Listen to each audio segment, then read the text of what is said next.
I just wanted to talk a little bit about things that I know that can help you with your balance and stability. So, as a yoga teacher and a Tai Chi teacher, I've actually learned a lot about the brain, but also through my own journey through an injury and recovery. I've had to heal my own balance and equilibrium through physical therapy and so I learned some exercises that I'd love to talk about and share with you. Um, but the first thing I want to do is just some education. So I'm just going to talk a little bit. Cross lateral movement is when you cross the midline of your body and you're actually connecting the right hemisphere to the left hemisphere of your brain. It's very simple, but the idea is that if one, like the right side of your body touches the left side of your body. So right now, if I reach with my right hand to my left knee, for example, that's called cross lateral movement. And what that movement does is it connects both sides of the brains to each other. Now, the left side of the brain connects and controls the right side of the body. So when you're moving just one side of the body, you're using half of your brain. But if you're moving one side of the body and connecting it to the other side of the body, then both sides of your brain have to communicate with each other. So there are 200 million axons that carry electrical impulses through nerve fibers in your corpus callosum. And the corpus callosum is just right there in the very center, very center of your head. And it connects, it's just this little connection between the right and the left brain.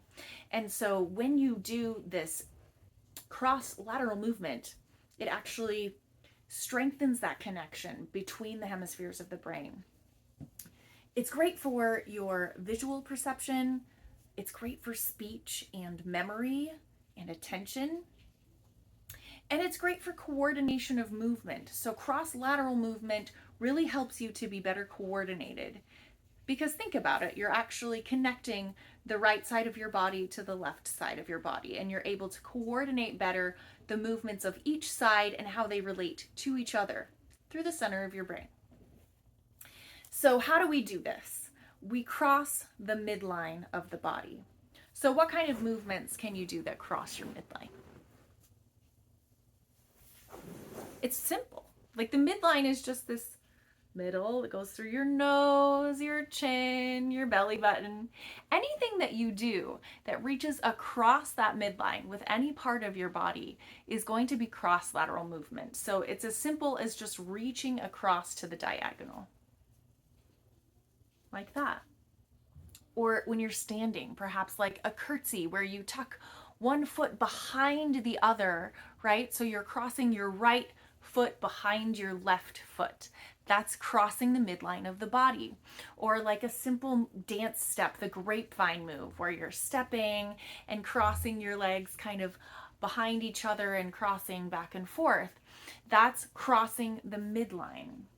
Or a kick, if you're kicking with your left leg across kind of in a diagonal way across to the left side of your body. You get the idea, okay? So anytime you cross the midline of the body, that is cross lateral movement.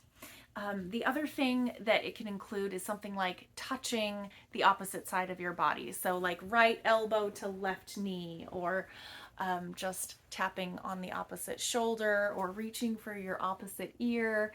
Anything like that is going to cross the hemispheres of your brain through the nerve impulses that you feel as you touch on one side and as you reach on the other.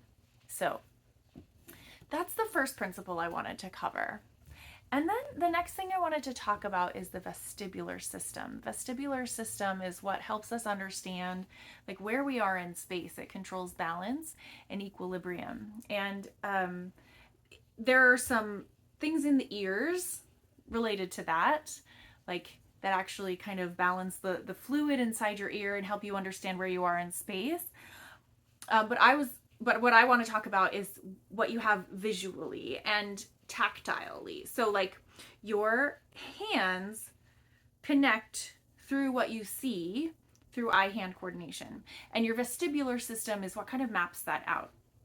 So think about a baby who's just learning how to reach for toys.